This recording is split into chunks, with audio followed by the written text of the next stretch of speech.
Now I will touch on brahmacharya, or sexual purity, which is a very crucial prerequisite for practicing Tantra.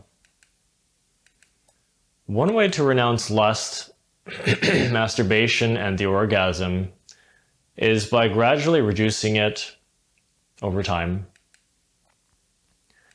So if you feel the need to occasionally masturbate or have sex, then you do your best to moderate and reduce your sexual activity over time. If you currently have an orgasm a couple times a week, then bring that down to once a week for a little while. Then once every 2 weeks. Then stretch that to once every 3 weeks. Then once a month. And at that point, it'll be easier to renounce the orgasm completely. And when you're going through this process of renunciation, I discourage that you have any idea of having multiple orgasms at once as a way of cheating your way through the periods of celibacy. Because this is very stressful and destructive to the vital system. And it can cause very severe and permanent damage to it. Regarding partner sex, if you need to have regular partner sex, then it's better to let yourself have the orgasm from time to time until you can stop having this kind of sex altogether. So you're doing this if you have to please your partner. This is part of having a partner. You kind of have to, otherwise they might leave you, right? If that's a deal breaker. And the reason why you have to have an orgasm like on occasion with this kind of sex is because, and this is crucial, if you continue to have sex with this person without the orgasm, you are practicing Tantra. Especially if you've been practicing mindfulness in the process, it's more cognizant. You will raise the kundalini doing this. And this is very dangerous. This is not how Tantra should be practiced. Because the practice of non-orgasmic sex leads to the creation of solar bodies, the rising of the kundalini and the raising of solar bodies. But it should not be done with lust or accidentally or without some kind of, or without any idea of how long the sessions should be. So if you have to please your partner, just do it in the regular, usual way until you've figured out what's needed with the Tantra practice. Now, having said this, I should also clarify that solar bodies are non-physical. So once they've been developed to a slight degree, they will not be affected by any physical attempts of illumination. Or rather elimination, like proceeding orgasms or exercise or some use of physical and vital energy. That won't work. These bodies are Christic, they're solar, they're Buddhic.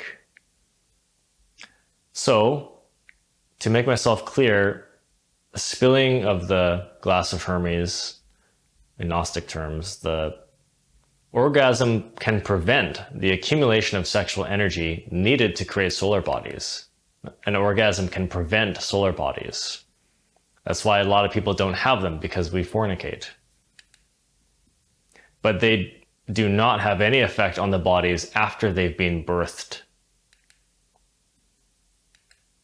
And similarly, orgasms are not typically an effective means of flushing out a vital body that's been flooded with excess energy from a very long tantric session.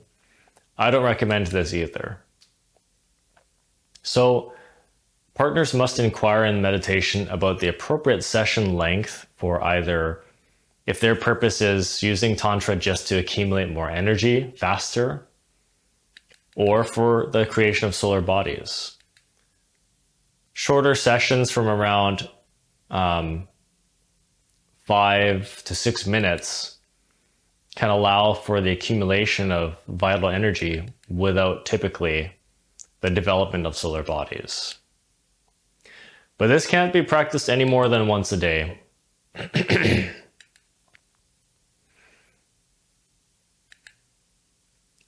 Because there's a magnetic rhythm to each day.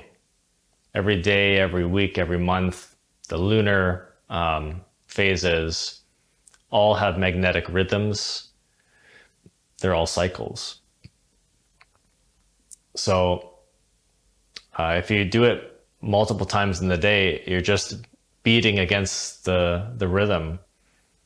The vibrations that you're creating are just completely disharmonizing. So it's not recommended. And also, this is why you don't want to split up your sessions into smaller portions throughout the day. Like doing 3 minutes here and then 4 minutes here and then another 3 minutes to make up that whole 7-minute period or whatever it is. No, you have to do it all in one session.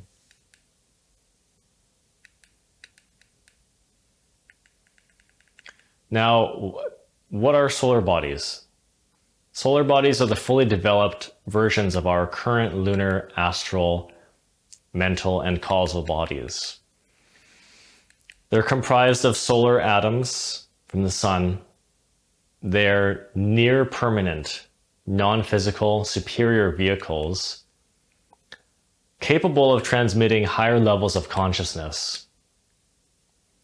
So those who wear them have a degree of immortality in all the non-physical dimensions and are able to live millions of years. So then, being nearly indestructible, whatever dimension we abide in after death, whether it's heaven or hell, we will not die there with solar bodies. It takes millions of years for solar bodies to degrade by themselves. Thus, where would you rather be after death if you were to discover that you had them? In heaven or in hell? So save tantric sex for when you've made a decision as to whether or not you want to commit to the higher paths of liberation. You need solar bodies to become a nirvani or a pratyeka or an arahant, a bodhisattva, Buddha. If you don't want those levels of enlightenment, then just stick to the elemental path and don't practice Tantra. Sabbe Satta Suti Hontu.